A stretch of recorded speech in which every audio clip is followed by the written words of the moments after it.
Hi, I'm Dan Vega. Welcome back to Tuesdays with Dan.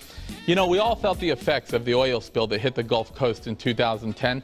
Some of us felt the effects more than others, and we read about many things online about what happened and what didn't happen. But when we come back, we're going to talk with the man in charge, the man that was on the ground, Mayor Tony Kennon, and we're going to find out the real story, things you knew and things you didn't know. Don't go anywhere. We'll be right back.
Thank you very much.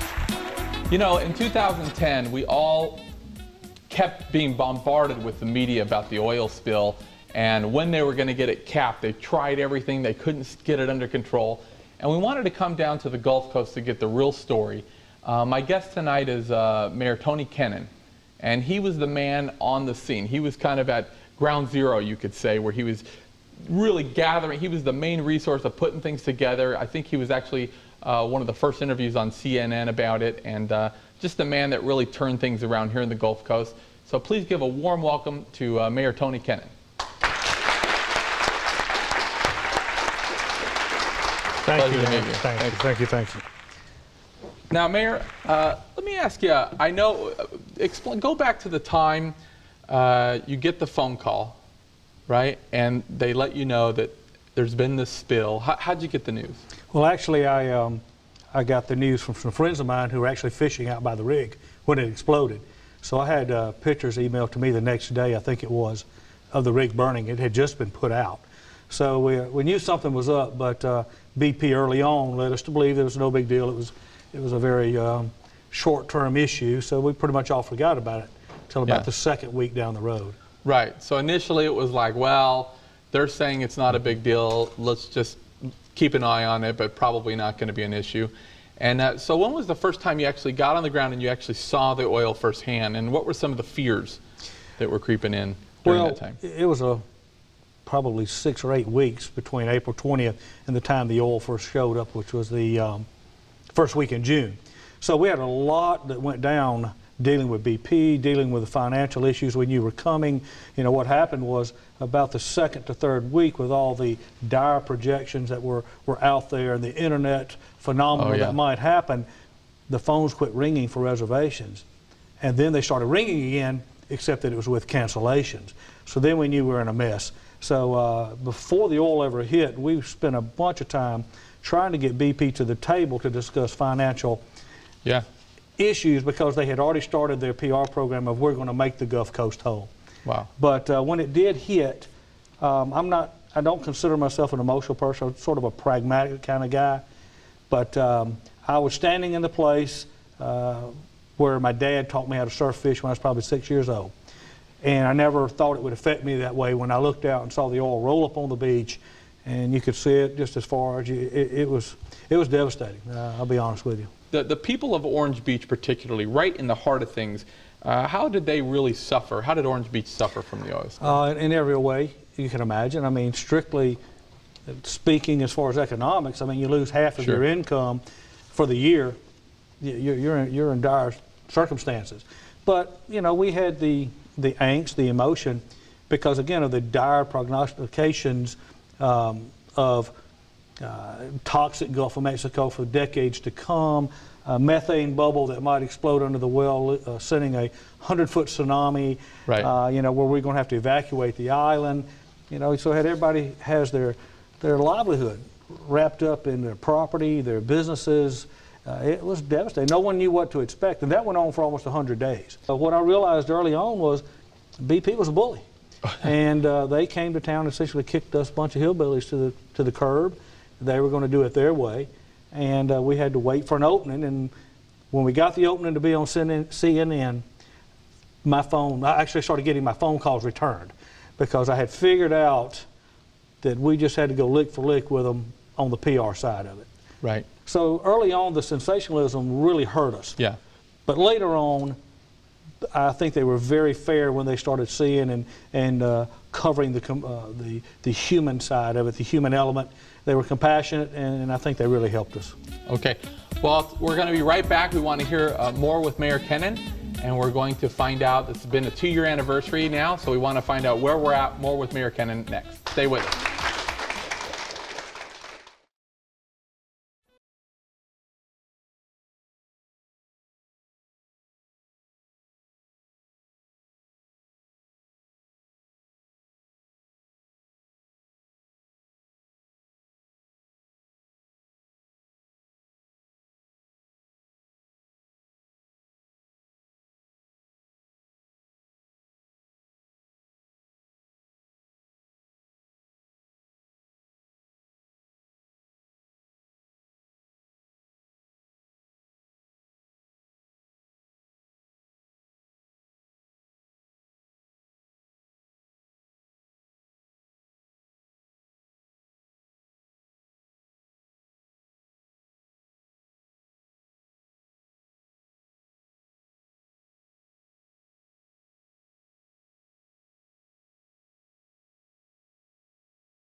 Thank you. Welcome back.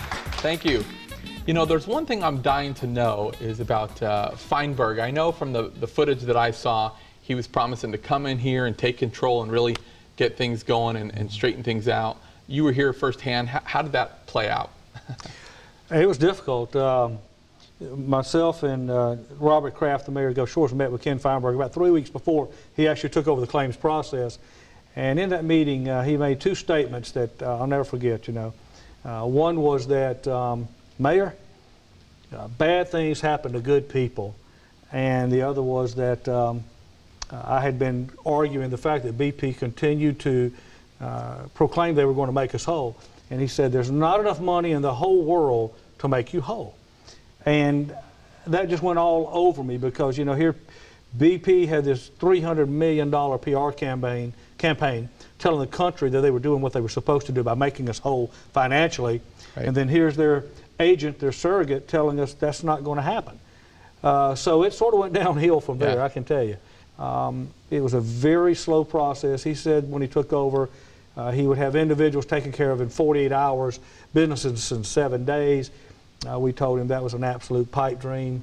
He would never, first off, he wouldn't have the information from BP. It'd taken 3 months to get all of that because we'd had such nightmares with British Petroleum losing the information and constantly requesting resubmittal of information. So I think he stepped off into something he wished he hadn't have. Right. And we mentioned earlier a little bit about PR. You know, at the time I was looking at the area to come here, and I saw a bunch of pretty negative stuff about the area, and you know, it was kind of a decision for us to kind of wait to come here. And I interviewed personally just recently a gal that probably 10, 15 miles from here that ran a business close to the water. And the Today Show even came down and interviewed her, and they were wanting her to talk about the oil spill. And at that time, oil hadn't even shown up on the beach yet. And they were wanting her to tell about how it was devastating everything and how everybody was losing all this revenue. And she says, well, it hasn't happened yet. Nothing's. And they were saying, talk about it anyways, and if there's anything, you know, really positive, you know, be careful. Yeah, well, early on, it was necessary that they sensationalize it because there was just nothing going on. Sure. And I understand now how the media works. It's all about the money. It's all about the dollars and ratings, and I understand that. Sure. But it was really, it was good that once we made a connection with them as people, and we could show them what was actually happening. Again, from the human element, they reported objectively, but they would really dig into what was going on, which was helpful and validated our concerns and positions. Let's talk a little bit about the technique of the cleanup. I mean, I can't imagine at that time what I know it said that it was just black. What'd they do as far as method to clean this up? I know everybody was down here talking about different ways they could clean it up. You had celebrities coming down here saying, I got the solution. What was the process of cleanup like? Well, first off, BP was complete control of the cleanup. We had absolutely, initially, no input into it whatsoever. I tell folks, we weren't at the table. We weren't even at the children's table. We were just completely ignored. And come to find out, we're essentially the only ones in town who have ever been on a beach clean up a beach. They brought all these contractors in from Alaska and the Northeast and everywhere they were experts, and we found out real quick they didn't have a clue what they were doing. They were winging it from day one. So in the long run, they ended up incorporating the majority of things that we brought to the table to help clean the beach up.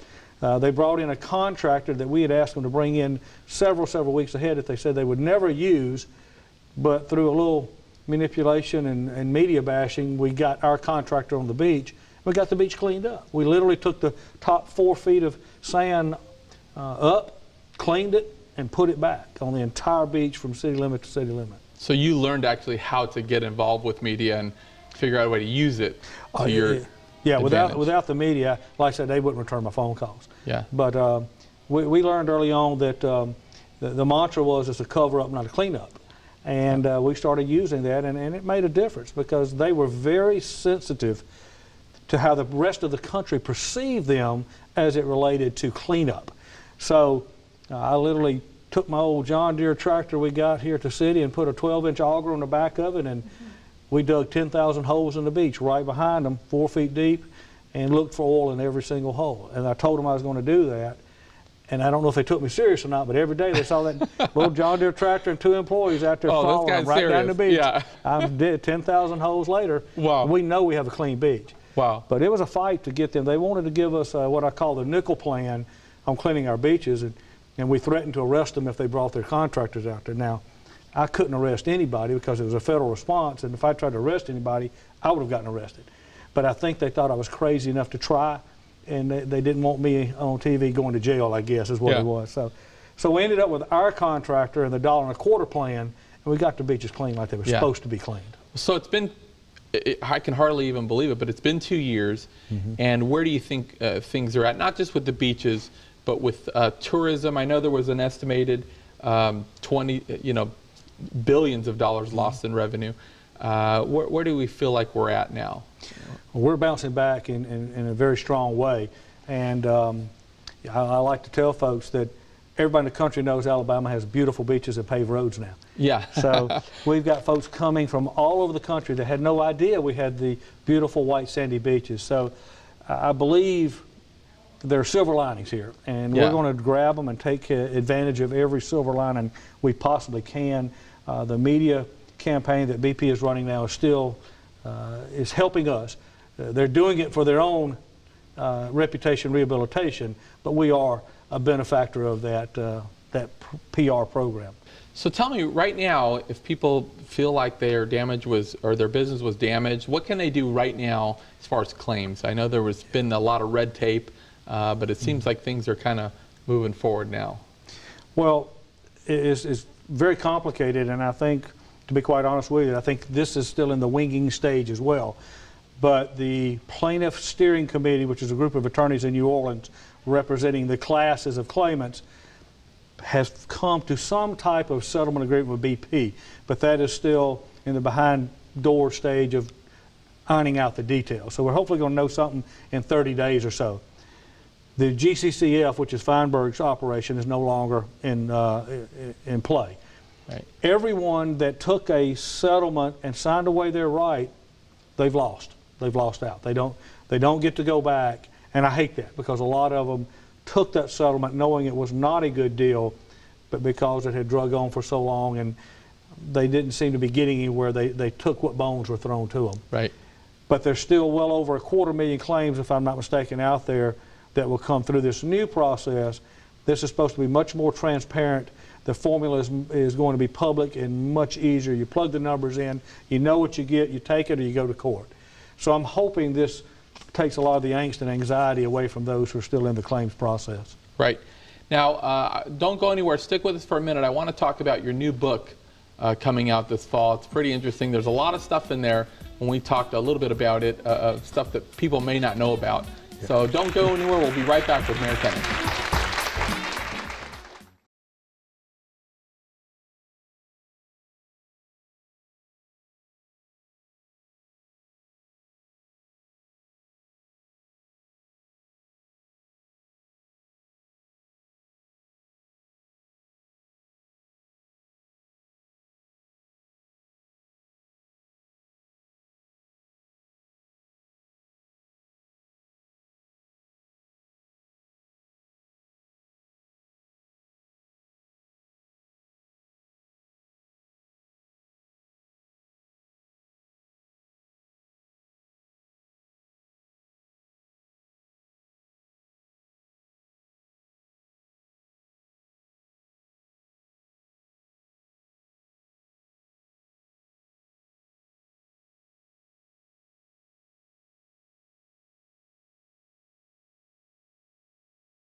Okay, before the break, we were talking with Mayor Kennon here, and I want to get into your book because I think it's an amazing title. I think it's going to be a must-read of everybody that not only lives in the Gulf Coast, but everybody in some way that was affected by the oil spill. But I really want to make the point, I don't think people realize in the Gulf Coast here how badly businesses were affected, you know. I know that talk a little bit about the frame of mind of what's going on in this area during the oil spill. In fact, I read that somebody even committed suicide because they were affected that deeply. Tell us a little bit about that. All right, let me back up and paint you a picture. Our business community is 95% local. We don't have these huge chains that have pockets of cash sitting somewhere else that they could draw for. In 04, we had Hurricane Ivan.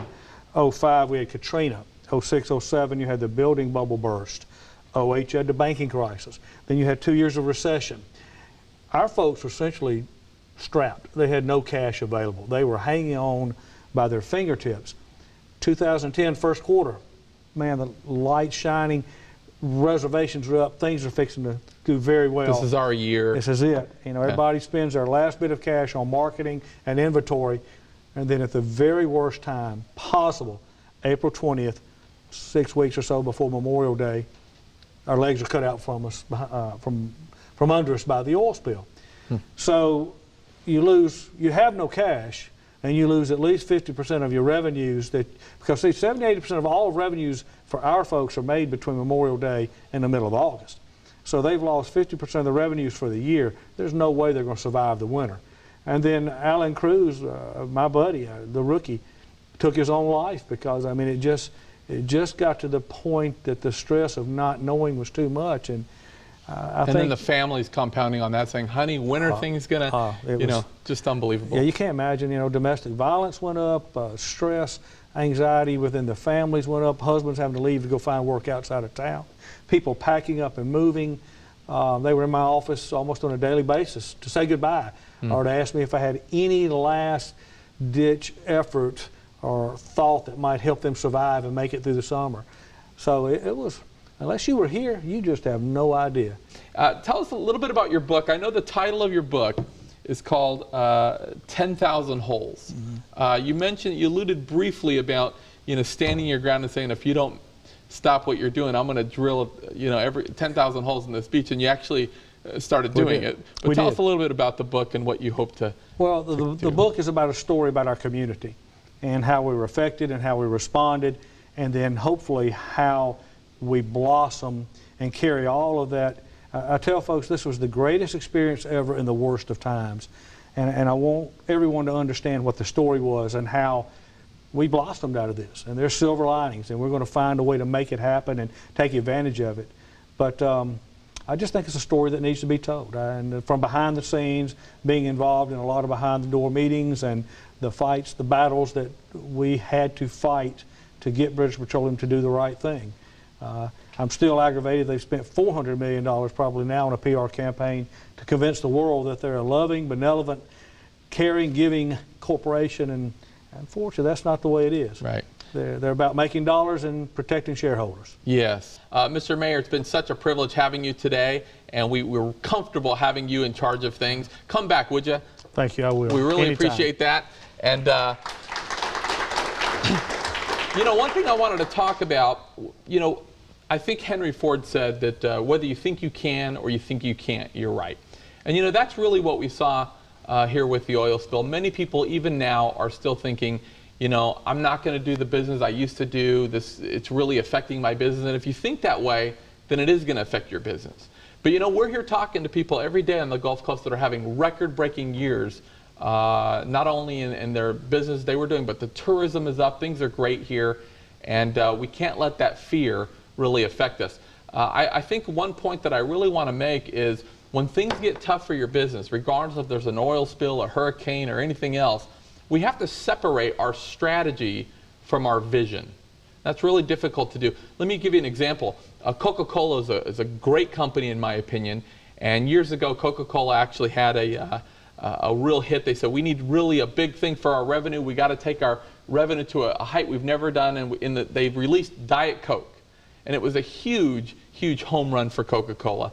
And years later, they said, we got to think of something else to get us back to those revenues that Diet Coke brought us to. And they hired a really great marketing specialist from the Orient. They brought this guy in, and they said, he's saying, this is the guy with the Midas touch. He's going to give it to us. He builds this huge vision of how to get Coca-Cola's revenue to these new heights. And the campaign was New Coke. And I don't know if you remember that, Mr. Mayor, what happened with New Coke, but in 76 days, there was over 1 million complaints. People hated New Coke, and they demanded to pull it off the market.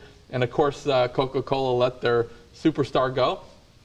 But I thought was interesting is, days passed, and the man started thinking about it, and he says, I think I understand what was wrong. And he calls Coca-Cola back, and he says, I just figured out a way to bring Coca-Cola past the vision that we even said, past the revenue marks that I even promised, and I'm not campaigning to get my job back, but if you listen to me, I can tell you how to fix this whole thing and bring Coca-Cola to a new height.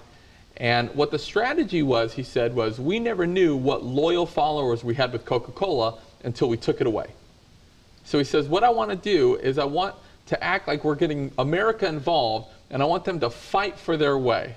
So we're going to do new Coca-Cola versus classic Coke. And we're going to get people involved to vote which one they want and get America involved. And then eventually we can actually go to competitors and actually have them taste test against other competitors. And the result was millions of people got involved. They campaigned for classic Coke. And his plan worked, and it brought Coca-Cola to a new all-time record-breaking year. And what I thought was classy about Coca-Cola is they hired the gentleman back. And, when asked why everything you do always works, how come you had that one failure? What I thought was interesting about his answer is he says, I didn't fail. See, I had the right vision of where I wanted to take Coca-Cola, but my strategy was terrible, right? And so when you have a great vision, most of us have great visions at one point or another. I'm sure when you saw the oil, you had this great vision of what needed to take place, and you just kind of bulldogged your way until it happened. And many of us as entrepreneurs, we have great vision. We have these incredible ideas that we know that we could have amazing success, and then we start on our strategy, and then all of a sudden we get hit again, and we get knocked down, and we say, is this still going to work? But I think we can really take a lesson from what happened here in the Gulf Coast and happened with Coca-Cola is when we have great vision, that's the vision. You lock it down and say, this is what I will settle for, nothing less. And then when we start getting out there and we start drilling holes in the beach and we start pounding our way forward and we take some nosebleeds and we get knocked on our butt, don't second guess your vision. Don't second guess what you want to get accomplished. Just say, you know what, I have the right vision, my strategy sucks. I need a new strategy. I got to get the media involved. Change your strategy, constantly refine, tweak, and move until the vision's accomplished. Mr. Mayor, it's been such a pleasure having you. Come back, would you? Absolutely. We'd love to have you. Thanks. Appreciate that. Thank you very much, everybody. Remember, that's our show. Remember to get involved in your local community and be forgiving of others. Good night, everybody.